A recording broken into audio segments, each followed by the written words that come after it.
D'ailleurs, la différence majeure entre les perdants et les gagnants, elle tient au mindset.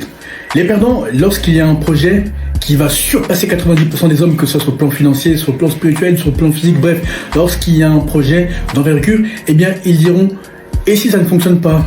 Et si quelqu'un a déjà la même autre idée ? Et si ?» Alors que les perdants, c'est juste une phrase, hein.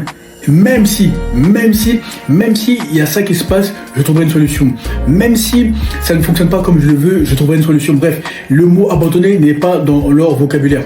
Pourquoi je te dis ça ? Parce qu'une fois que tu as vaincu la peur, eh bien, tu auras automatiquement ce changement de mindset. Tu passeras du et si, donc du perdant, à même si, et ça fera littéralement la différence parce que tu seras en accord avec toi-même, tu auras travaillé ton esprit subconscient à accepter tout ce que le monde a de plus beau à offrir, que ce soit au niveau de ton apparence, que ce soit au niveau des femmes, que ce soit au niveau des gagnants. Bref, tout est une question de mindset.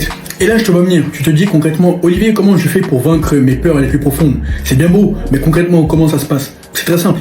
Si tu as peur de parler en public face à la caméra ou si tu as peur de parler face au tableau, c'est très simple.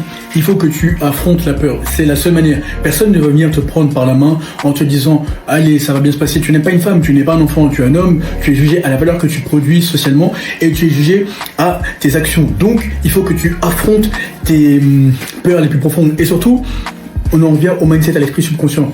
Tu es encore persuadé par tes pensées qui t'emprisonnent et qui t'empoisonnent que les hommes vont te juger, les hommes ou les femmes vont te juger, qu'ils ont quelque chose à foutre de toi. Non, ils ont déjà leur vie de merde à gérer. Toi, il faut que tu te focalises sur ce qui doit être fait et ça fera la différence.